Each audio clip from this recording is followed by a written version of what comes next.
Hello, welcome to Tuesday night's Hotline Live, brought to you by NordVPN. Easily and far away the best VPN to watch all of your sporting events while you're on your travels. I keep busting it laughing because I feel like Keith's going to laugh. I keep thinking you need to go for a shower after that. We're joined tonight. But I agree wholeheartedly.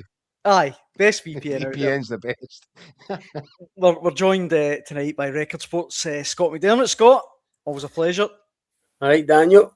To have you on board, and Keith there as well. Right, so where should we start? Ryan Stevenson, Keith, you caught up with him earlier on today. He's never short of a controversial opinion or two. Well, he did off weekend, didn't he? Big Steve-O. Look, obviously his column's building up to last week. I think he had a big red circle around it as potentially a decisive week for Hearts in this attempt to upset all the odds and win the league title. Obviously with the Edinburgh derby followed by a trip to Ibrox. And Ryan had felt going into that, if Hearts could come out of it with 6 points, he was certain. There'd been no element of doubt. So they got the result they needed against Hibs. They then lose Ibrox, and I think Ryan was there for radio. So it's kind of thrown another spanner in the works, and it's left everybody uncertain, even Ryan. But yeah, I did catch up with him, and what I found quite interesting was, I think he's, and I can get on board with this, and I think a lot of Hearts fans will get on board with it. Seems to be a lot of bleating right now coming from Old Firm fans, who are sort of bumping their gums about the disastrous M&N show that they had earlier this season with Russell Martin and Wilfried Nongsi. And I think, Ryan, you'll see from the conversation, I think he's kind of saying, I wish that could stop now. And people, even Celtic fans and Rangers fans, give Derek McInnes a bit of credit for what he's done, regardless of what Celtic and Rangers might have done to themselves because of these appointments, and just, focus on, or at least give a respect to the fact that Hearts have managed to make this and really unlikely tilt at the title. And here we all are with just 11, 12 games to go, and everybody's sort of a neck and neck. And whoever comes out of this now, managerially, whether it's Derek McInnes, whether it's Danny Rall, whether it's Martin O'Neill, whoever it is that grabs the kind of bull by the horns here and comes out with the title, it's a remarkable job, no matter on what basis. I think it's a fair enough point. But listen, as I said, I did catch up with him earlier. Dan, if you want to play some of it, then feel free. Aye, let's have a listen, see what he was saying. Ryan, I might as well start with the obvious question. How's your bottle? Still intact.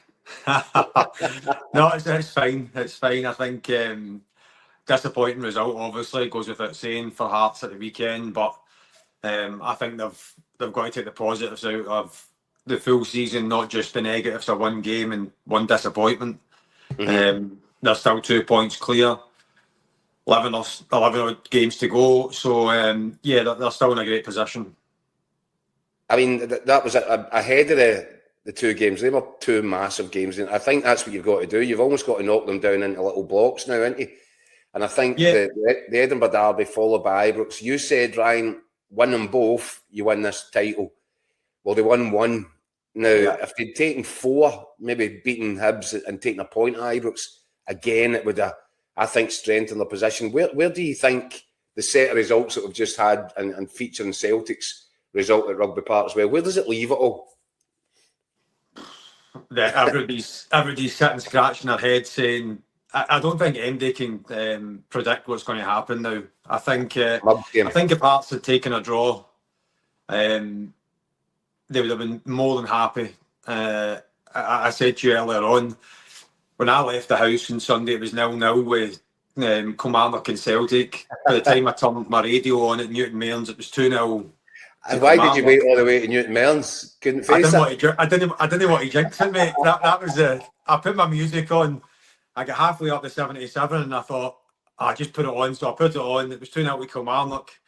And I probably did jinx myself because the time I got to Ibrox and Hearts were coming out and Rangers were coming out, it was 3-2 Celtic. So, I mean, an unbelievable game, an unbelievable weekend for Scottish football again. But I think every Hearts fan will hope and pray that their team can win it. Every Rangers fan will do the same. Every Celtic fan will do the same. But as I said to you earlier on, mate, there is not one of us sitting here that can predict what's going to happen, because it is all over the place. There'll be twists and turns again. I mean, listen, I hope Hearts do it. That's just my personal preference. But what an advert for Scottish football it's been. I think, Ryan, I said, I don't think it should be forgotten. However, whatever happens, whatever lies in store here, enormous credit has to go to Hearts, because they've made this the season that it is. You know, we've seen title races before between the big two, albeit less and less often these days. But we know what that looks and feels like. The dynamic that Hearts have added to this has been incredible. This is what's made it such a spectacular season. This is why everybody's gripped the way they're gripped with us. Yeah, 100%. Listen, if it wasn't for Hearts being at the top of the league, I think for 4 and a bit months now, Celtic chasing them initially, Rangers, I think, just flew underneath the radar. Danny Rose came in and done an unbelievable job there. But I think because there was so much turmoil at Celtic, Rangers kind of just floated under the radar. They've come in out of nowhere.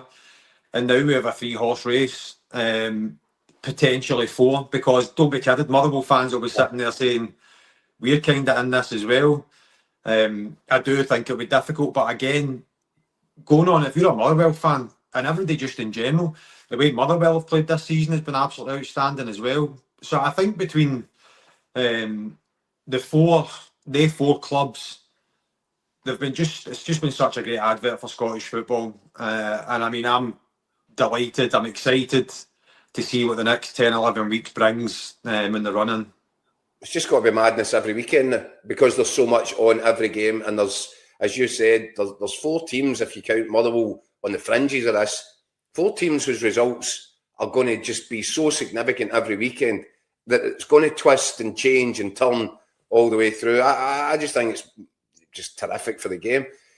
What I would say is, though, have we reached the point now where I think it would become a bit of a grind for me, a bit irritating to hear Celtic fans saying, aye, well, if it wasn't for Wilfred Nonsi, and Rangers fans saying, aye, but if we didn't have Russell Martin. The fact is, we're all here because of the decisions made by clubs and people in charge.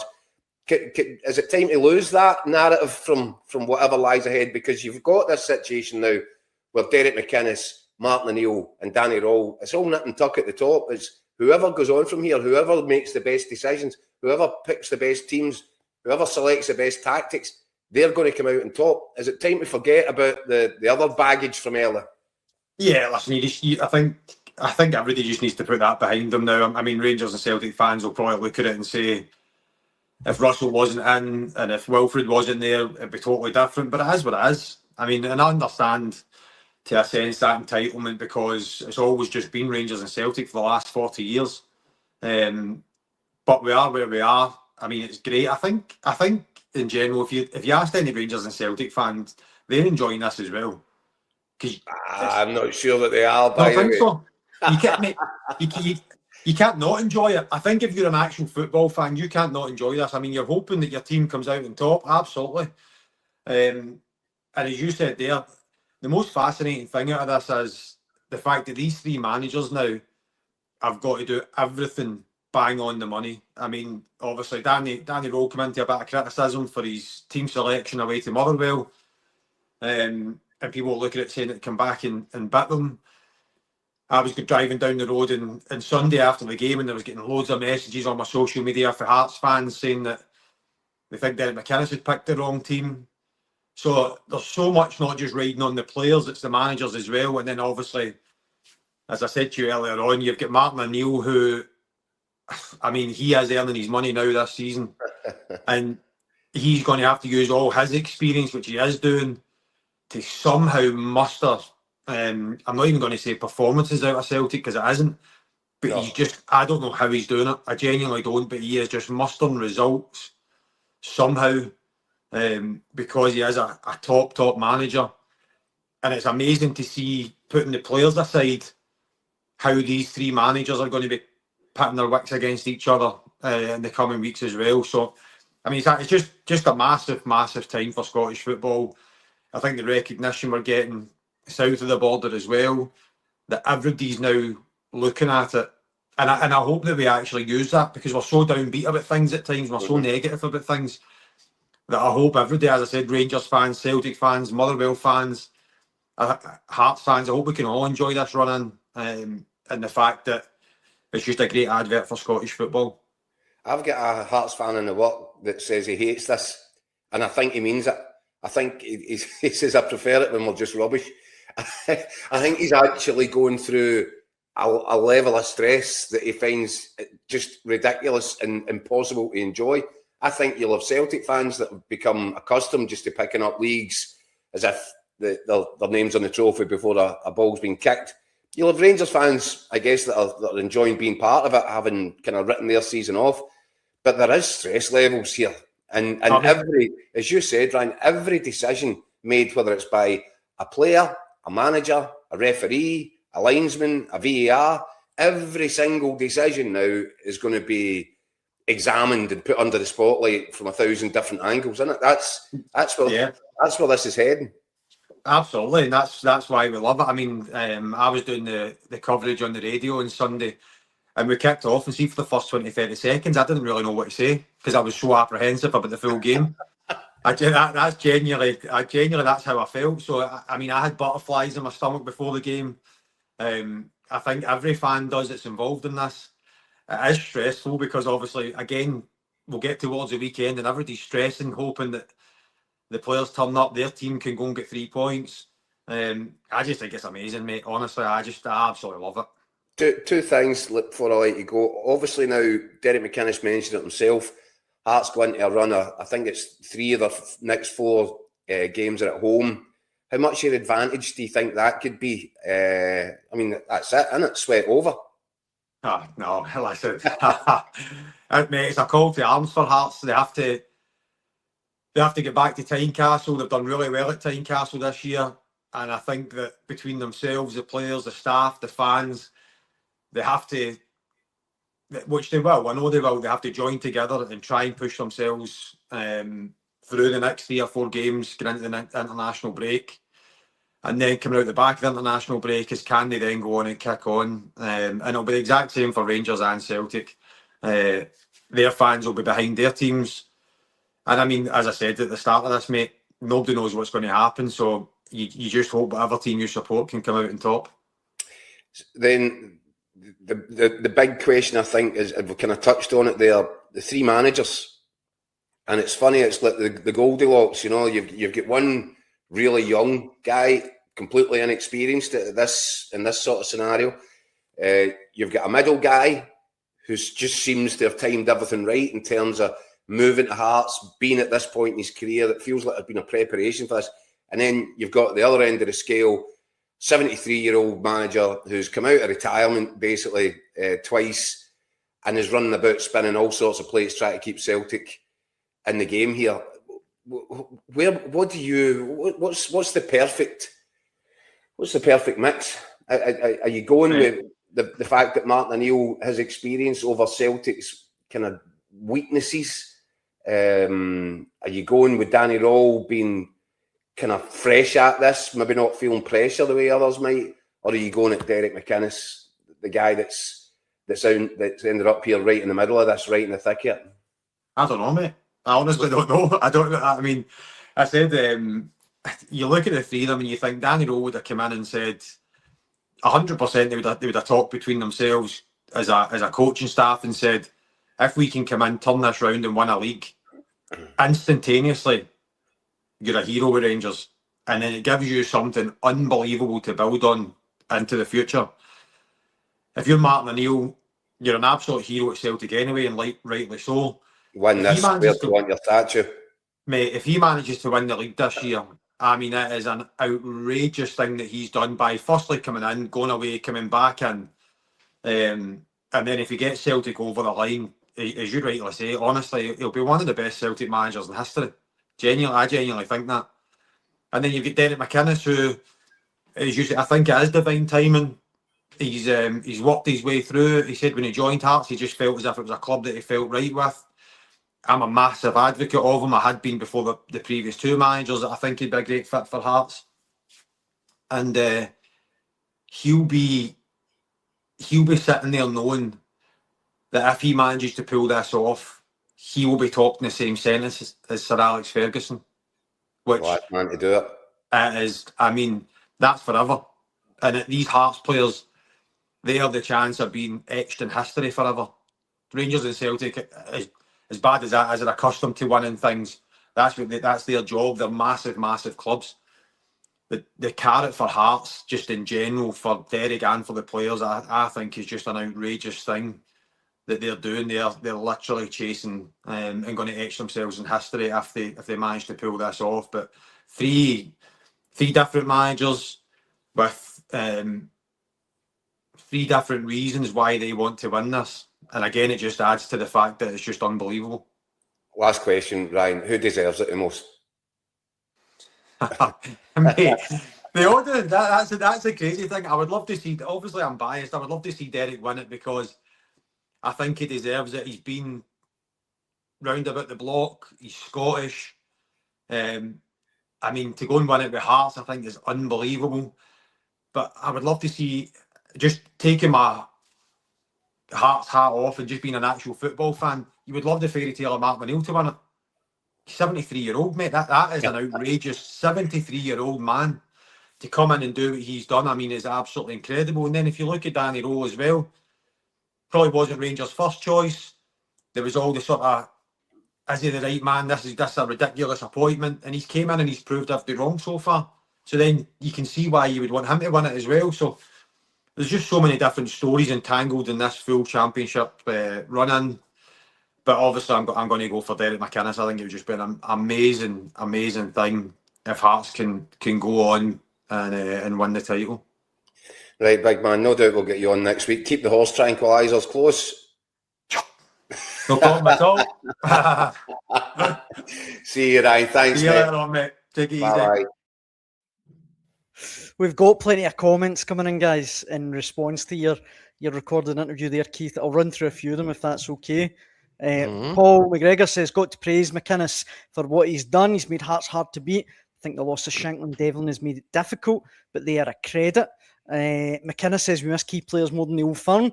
Once Shanks and Cam are fit again, we'll start motoring. Davey Hoops. I think there's a bit of news on that. Okay, right, we'll come back to that in a sec. Oh, sorry, okay. On you go. Well, I think Hearts fans will be very keen to learn. In fact, everybody will. The scheduling now in terms of a recovery process and a return to action, I think Cammy Devlin could be back for the game against Aberdeen, which is before the end of this month. That'd be huge. And Shankland still maybe a couple of weeks after that, sometime in March. But it's getting closer, and they've gone a long period of time without these two key guys. And as much as I think Mark Leonard's been a terrific signing by Hearts, I think they'll be really looking forward to getting Cammy Devlin back involved in that midfield as well at the first sort of thing. And so they've got 4 home games, 4 league games, and 3 of them at home. I think it's Falkirk, Aberdeen, Kilmarnock away, and is it Dundee United? But these are huge games, and if Cammy Devlin gets back for the second one of that, then that's the first big step forward in terms of selection issues for Derek McInnes. They've got Hearts at home. Hearts at home. They've got Falkirk at home, Aberdeen at home, Killie away, Dundee at home, Livy away, Dundee at home. Sorry. Aye. So yeah, but it's three out the next 4 at home, and I think if you're looking realistically, can Hearts do this? Well, that's the challenge now. This block, I think some of the best managers have done it like this. You put it into little blocks, and I know that tempting to say that the block is all the way to the split, but I think Hearts can actually just put this into a block of 4 now and think 3 home games, take maximum points, see what you can get on the road at Kilmarnock. Hearts will be in a really strong position if they can take 9 or 10, maybe even more from that little block, and I think it would really set them up strongly. Just to finish in the comments, Davey Hoop says potentially league will be won by the manager that makes the least starting lineup mistakes. Tam says Motherwell would need to beat Rangers, Hearts, and Celtic in the split to be in with a chance. And just off the back of that, we talked about it last night, Keith, and I agree with you. I don't think that's that far fetched, to be honest. No, I can see Motherwell just going about their business. Well, all the pressure is going to be on Hearts, Rangers, and Celtic for obvious reasons. I would not rule out. I'm ruling nothing out this season, but on the basis of what we've seen from Motherwell, I certainly wouldn't be astonished if they won all the 5 games after the split. Yeah, and just as I said last night, who knows where that leaves them? Aye, absolutely. And just finally, I've been called out a couple of times in the comments. Curry Muncher for saying that Chermiti's not got it. He wants me to explain the reasoning. Scott, you might want to come in this, but look, without being too harsh, just using my eyes, to be honest. You know, he's not been. I mean, he's 29 games he's played this season. He's got 7 goals. Channeling his inner Michael Stewart. Look, he's only 21. Can he get better? Of course he can. But all I said was that at the minute, I don't think he's good enough to be leading the line for Rangers. If they had a cup final tomorrow, I'd take Dessers ahead of him in a heartbeat. If you think I'm going to come in and defend you, Daniel, you've got another thing coming in. Meaty's been a great signing. Worth every penny, Scott. Worth every penny. See, just on the managers, listening to Jacko and Ryan there, I mean, in terms of the achievement for these 3 managers, I find it surprising that we're almost even having a kind of debate as to what would be the biggest achievement. I mean, look, I get the fact that Martin O'Neill at 73, coming in at Celtic twice, especially after the Wilfred Nancy debacle, if he goes on to win the league with Celtic, it would be incredible for him. Be brilliant, great story. Danny Rowe, similar, young coach coming in, as Ryan said, no Rangers first choice initially. Again, came into a bad situation after Russell Martin. I think he's done remarkably well to get them into this position, challenging again, because I had certainly written Rangers off at that stage. So it would be a great achievement for him if he wins the league.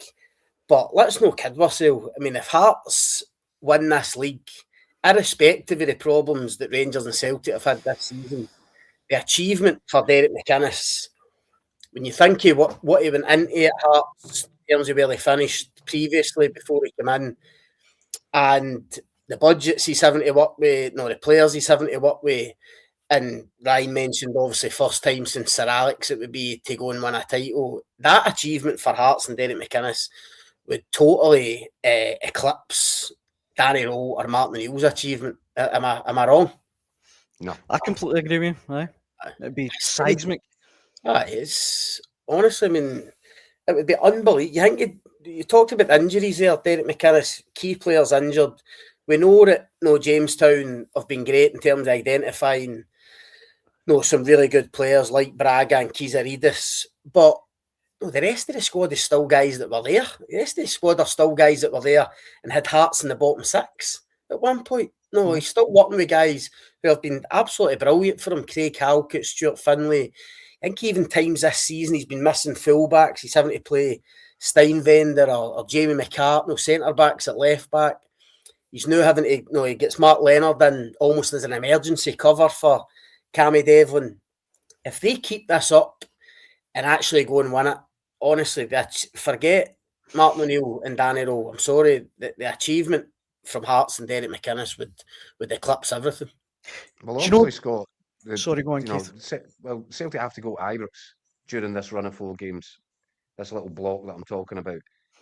So, where are you on my theory that if Hearts can take minimum 9, maybe something better than 9 out of those 4 games, I think they are motoring towards the split in a certainly an enhanced position, but possibly re-establishing themselves as hot favourites. I don't disagree. I think if they got 9 or 10 points for A4 games, you're right, they would be motoring towards it. My only quibble with it is the way this season's going, the way results are going. Are they going to win those home games? See the home games that you're expected to win, like Falkirk at home this weekend. I read somewhere today Obviously, Falkirk are going to be missing their 2 centre-backs, I think. First choice centre-backs. Obviously, Henderson gets sent off at the weekend, so he'll be suspended and he'll be a big loss for Falkirk. But I watched Hearts Falkirk in the Cup, and Falkirk were excellent at Tynecastle. Yeah. Absolutely brilliant in that game. Aye. So, would it really surprise you that much if Falkirk take something at Tynecastle? Probably not. No, you talk about an our home game. I think one of the home games is Dundee. Again, Dundee, pretty unpredictable, still kind of fighting for their lives. We know, looking at what they did at Celtic Park a couple of weeks ago in the cup tie, what they're capable of in terms of going away from home. These are hard games for Hearts. Now, on paper, I admit it looks really good. The home record's strong. You would expect them to win these games, like against Falkirk at home, Dundee at home. But at this stage of the season, the way this campaign's going, for all the teams, I just don't think there's a gimme now, even at home in these games. What it takes is a decision, a red card, something, a penalty, whatever it might be, and the tension will be off the scale. The anxiety in the stands will be off the scale. You'll see that at Tynecastle. I know people talk about that with the Old Firm. Hearts fans will start feeling it as well now. They can almost touch this title, and it'll be every decision, every misplaced pass. The Tynecastle crowd will be on them. So I agree. Listen, if they come out with 9 or 10 points for these 4 games, what a position they're going to be in ahead of the split. But it's just getting that 9 or 10 points that's the problem. Do you know the only thing, and you guys might disagree with this, but the only thing about Hearts is Derek McInnes keeps saying every week, I think we're annoying a lot of people. I think we're putting a lot of people's nose at a joint. And I get why he's saying it. It's like kind of siege mentality. Everyone's against us. But I don't think that's the case at all. Outside Old Firm fans, I think everyone wants them to do it. I mean, even Tam here is a Rangers fan. I would love Rangers if they can keep this form up for next season. So I get why he's doing it, but I disagree. I think the majority of the country want us to do it. I think at points throughout this season, and I'm going to make an obvious exception to this rule, which would be Hibs supporters. Oh, of course, aye. But at various points throughout this whole campaign, you're not telling me there haven't been Rangers fans who, when they thought their title was done, that they were rooting for Hearts. They were wanting Hearts to get results. You're not telling me, okay, it might have been a little bit nuanced at the weekend because it wasn't a straight one. But there will have been points when Celtic fans have looked at it and went, I hope Hearts get the result against me. I hope they turn them over. So which means that, and as for the rest of the country, and there'll be some through gritted teeth because they'll wish it was their club, whether it's Aberdeen fans or Dundee United or Dundee, whoever. But everybody's engaged in this story. Everybody knows what's at stake. Everybody's watched with their own eyes what happened down the road when Leicester City did it. And Hearts are trying to become this season's Leicester City. And I think fans of just about every club apart from Hibs at one point or another will have been rooting for them, which is the extraordinary thing. And now you've got this situation where, you know, in terms of the top 3, nobody's rooting for anybody other than their own, obviously. But yeah, and look, Derek McInnes is going to say that. Derek McInnes isn't speaking to you, Dan. He's not speaking to the public. He's not. Aye. I know, I get what you mean. What he's doing, this is a message that he wants to fire straight into his own dressing room. He's trying to, as you said, create this siege mentality. Everybody's out to get us. Nobody wants to see us do that. That's the messaging that he's got to deliver to his own players. If they needed any other kind of factor, motivatory factor at this point in time, well, there you have it. And there's a reason that Sir Alex Ferguson, who was the best of them all when it came to mind games, did the exact same thing at Aberdeen. Aye. This is the thing, you know, we talk about modern day football and we talk about coaches and PowerPoint presentations. Do you know what? Not all that much has changed. There are certain things that make a good manager. It's being able to connect with your own players, understand them on a human level, understand what makes them tick to get the best level of performance out of them, and understand the game and what needs to be done tactically within that game. And that's where Derek McInnes is right now. And Ryan Stevenson is right. If he pulls this out the fire, not pulls it out the fire, if he continues to do what he's doing and keeps Hearts in top spot, and that's 20 weeks now, it is that I'm afraid that there will be now.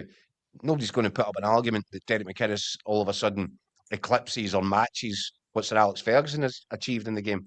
But the fact remains, he would be the first guy since Sir Alex Ferguson to take the title away from Glasgow, and that is, you know, that would be a historic contribution, and one that would will stand the test of time. So that's where you're at, and he's got to pull every trigger that he can use to get the best. And I think you're right, Dan, that is probably part of that. It's just giving these players another reason. We're all in this bubble here. Nobody else outside this bubble wants to see us succeed. It's completely wrong, but if it helps get an extra 5% out of them, then it'll be worth it. Jack, it's an obvious thing to say, but if it was that easy to go and win a title when Rangers and Celtic weren't at their best, somebody would have done it in the last 40 years.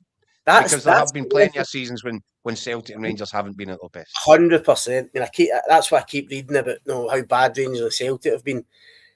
But in my lifetime, there's been loads of seasons where Rangers and Celtic have been miles off it. I remember Rangers going through kind of in the midst of the kind of 9 in a row years. There were some seasons where they were losing 4, 5, 6 games a season, but still nobody could go and beat them. One of the other clubs could put a run. They couldn't beat every other team in the league. That's the real level of achievement here for Derek McInnes, is the fact that with that squad, he has managed to, at a great start to the season, but crucially, keep it going, tick off all the other games, beating most of the other teams in the league, and obviously getting big results in there, going to Glasgow and winning, which is arguably the key to the whole thing. Because if you don't do that, it's going to be tough to keep pace with them. But as I say, if it was simple or it was easy to do, somebody else would have done it. If he pulls it off this season, I say it again, irrespective of what's happened at Ibrox or Parkhead, it would be an unbelievable achievement. One last visit to the comments, guys, as time's getting on. AGSC Tech says Hearts have the easiest fixtures up to the split. Rangers did save their title chances with that 4-2 win, even though McInnes was more raging with 1 point against Celtic than 0 points against Rangers. And there's a lot of love for Danny Rowe in the comments. Dale says, funny how Danny doesn't get the credit. He took us from 4 points above relegation and took us to second with 2 points to go. And Darren points it as well. Guys, Rangers were sitting second bottom and now 2 points from the top. See when you say that, that is pretty mad. Danny Rowe has had credit, Daniel. Yeah, I was reading some comments on social media today, Rangers fans moaning, saying, nobody ever mentions Danny Rowe was Rangers were 6 in the league when he took over. Like, nobody, mate. I feel as if I've written it in every piece of Danny Rowe, because it's the one thing you need to mention is the fact that they've somehow come back into this title race from where they were, 13 points behind Hearts. And it's now 2. I mean, that's why I said, and I took a wee bit of stick online when I said a few weeks ago that the job Rowe's done has been remarkable for where he's taken them. And people say, I spent 40 million and whatever. Doesn't matter. He came into a bad situation where a Rangers team so low in confidence, after the whole Russell Martin reign, which was a disaster for them, he somehow, where he was clever, and we've spoken about this before, he didn't try to reinvent the wheel right away, didn't try to implement styles and philosophies. He came in, looked at what he had to work with, made them more structured, more organised, harder to beat, and crucially just won games. Performances weren't great, but as soon as you put wins together, gets a bit of confidence, a bit of momentum, and now that he's been able to strengthen in January, they're looking to, you're seeing more of an attacking threat from them. They're looking to kick on in this run. And listen, if he goes and wins it, it'll be a terrific achievement for him. So this thing about, he's not any credit, that's nonsense. I think Martin O'Neill and Danny Rose had plenty of credit. We were having debates on this show, Scott, I can remember, back in September about, is this the worst Rangers team ever? And I think we came to the conclusion that probably was. So if you'd said then... One of the worst since the early 80s, yeah. Certainly, yeah. If you'd said then, they're going to win the league. I mean... And that's why it's right. You have to contextualise this. What Rangers were like, what state they were in when Danny Rowe took over from Russell Martin. Then I would further contextualise it by saying, it's a young guy, an inexperienced manager And I said at the time, he didn't have a CV which merited inclusion in the conversation to become the manager of Rangers, in my mind. I have to put my hands up, and I've said it previously. There's a big slice of humble pie there, because he's achieved more in this first few months in charge than I thought was going to be possible. I thought a guy of Martin O'Neill's experience, not saying that Martin O'Neill would have been the guy for the Rangers job, but a guy with that wealth of experience would struggle with the kind of hand that Danny Rowe was dealt when he took over that position. So to get Rangers into this position is remarkable, and he deserves all the credit going for that. But he's been given loads of credit, and I just don't think it's right to say that that's not the case. It's clearly the case. But ultimately, you know, one of these three guys is going to end up holding the title, unless it's Jens Bertholascu, who comes from nowhere, not from nowhere, but you know what I mean. And whoever it is, and I agree, Scott, if it's Derek McInnes, then he wins it out the park in terms of the scale of the achievement there. But given what Martin O'Neill, the context of his situation at Celtic, Danny Rowe, the context of his at Rangers, even them by themselves would be really incredible levels of achievement for whoever it is that comes out on top here. But it's just mouthwatering. And the thing that I love most about it is, I'm telling you now, we're going to be sitting every weekend between here and the end of this season, kind of, you know, people with their hair on fire over results or decisions, or because there's just so much intrigue and drama attached to every single game now for these teams. And just on Danny Rowe, Jacko, you're saying about you doubted it in terms of he's inexperienced. That inexperience still might cost him. No, that might exactly that could still become a factor, Scott. I thought it was a factor at Fir Park. Aye, the Motherwell lineup. Aye, yeah. Exactly. I thought that was a factor. I thought that was inexperience. I thought it was a bad decision. I felt, having worked so hard to bring in upgrades, recruit upgrades in January, and it's upgrades to 4 areas of the side, which were, you know what my view was? My view was Rangers going into the January window weren't strong enough to win the title, weren't going to be title winners because they didn't have the depth of quality. Rangers come out of that window with almost half an outfield team improved. And now look as if they have got some serious quality. And a Celtic fan said to me the other day, slightly concerned, that he felt the level of the Rangers' performance against Hearts was probably the best 90 minutes that any of the three sides have put in recent weeks. Probably need to agree with that. And I think there is quality now in that Rangers starting 11 that simply wasn't there as Rangers headed into the turn of the year. And I think it was inexperience for Danny Rowe to think he could afford to leave all that quality sitting on his bench to go to Fir Park, which was, you know, it was always going to be a real stringent test of the improved Rangers. And he went back to the Rangers that weren't improved, and it ended up with a very predictable result. Yeah, I said last week, and I feel it's the biggest danger for Rangers. Obviously, this was before the Hearts game, but because of the Motherwell team selection, some of Danny Rowe's comments, even when I listened to Jack Butland the other day, before the Hearts game, it was almost like he was saying, the squad deserve great credit for getting themselves back in it. I worry for Rangers if that's and listen, maybe people say, well, Sunday proves that's not the case, and I hope they're right. But if they get into the run-in with this mentality of patting yourselves in the back and think we've done great to get back into this, almost grateful. Close but no cigar. Aye, grateful to be involved in the title race because of how bad it was at the start. That attitude will kill Rangers in the run-in. They need to accept the fact, they need to forget what happened at the start of the season. They've earned the right to be in it. They're in it to try and win it, and they need to try and go and power through this run-in. And in terms of role, that means picking the right team, no thinking 2 games ahead, what team he might pick for they go to Livy at the weekend. Somebody said to me the day, do you think he'll pick the team at Livy with the Celtic game in mind? The Celtic game will be a week later. I mean, why would you be worried about a game 7 days away? No, there's only 11 games left. They need to take every game as it comes. I think he should go with strongest team again against Livingston. If that's the same 11 that started against Hearts, fair enough. But they can't afford any more slip-ups like that. That mindset of we're just glad to be here. That will cost them. No, they're in it. They've earned the right to be in it, and they need to go and try and win it now. And see as well, just when you were talking there, Keith, about Danny Rowe, and Ryan Stevenson mentioned Martin O'Neill earlier on being 73. I think he's 74 next month.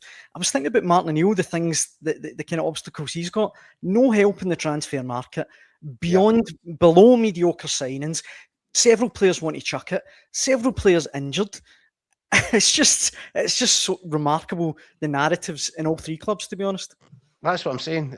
If you just kind of take them all in their own merits, whoever manages to come out on top will have done something absolutely remarkable as a manager this season. You're right that Martin O'Neill, I feel, has been badly let down by his own board. He's been dealt a hand which he knows is nowhere near the level that it needs to be. That's why I think he took a personal involvement in bringing Oxlade-Chamberlain into the club, because, as we discussed, that's the sort of level of signing that Martin O'Neill expects Celtic to deliver. Now, what happens to the new guys that have been brought in? Who makes the grade? Who doesn't? Who knows? I noticed that Tomas Cvancara has said that he plans to make such a healthy contribution between now and the end of the season that it persuades Celtic to sign him on a permanent deal. He said that in day one. I was over at Lennoxtown for his initial press conference when he'd signed on loan, and that's he's been pretty clear on that. He looks as if he could make a contribution. I'm not too sure about some of the others. And so Martin O'Neill has had to soldier on. He's had to, I keep saying, running about spinning plates. That's what he's doing. There'll be moments where he's sticking elastoplast on this lot. There'll be moments when he needs to, and we've seen it. I'm not sure that there's too many other managers that, even when the odds are stacking up and when Celtic are struggling to perform within games, he's getting the results. The performance level isn't there is the concern. But Martin O'Neill is finding a way from the sidelines to influence these games. He's also it's really hard. A European tie to navigate as well. Yeah, and you wonder what he wants to do with that one on Thursday night. Because, as well as me, Scott, we were discussing it the other night, even if he felt that he'd like to just rest his entire best 11 for this game, he can't do it. And he wouldn't be able to bring himself to do that, being the competitor that he is.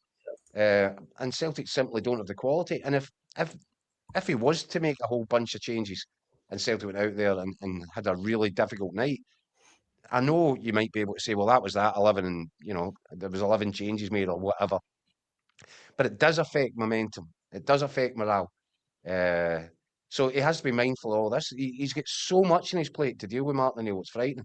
And yet there he is at this stage in his life and his career, where this would be, of all the things that he's achieved in football, I think Martin O'Neill, if he could win this title, would say this tops the lot. No. And look, just one last comment. AGSC Tech says, it's like in any job, sometimes you get a new manager that simply keeps you out. Other times you're like, I'm going to do everything I can to help this guy. It's all about how a manager makes you feel. And I think that's so true.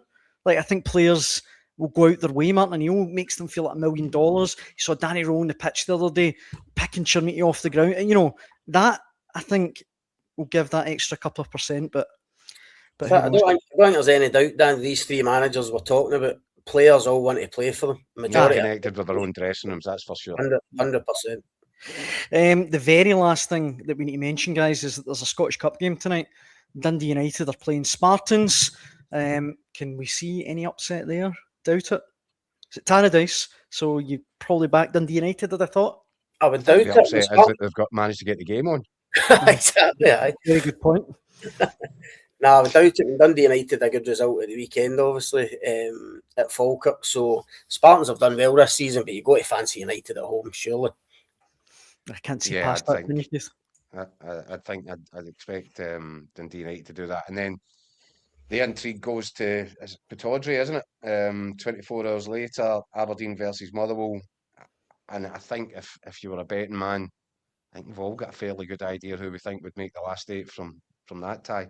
Can Aberdeen do something unexpected? Because that's what it would be. And that's where we are with this Motherwell side. It would be unexpected if Aberdeen beat them at Pittodrie, which again is just another indicator of the level of quality that we've got in the league this season. And if you're a betting man, I saw the other day that Motherwell are 15-1 to win the Scottish Cup. Pretty good. Pretty good.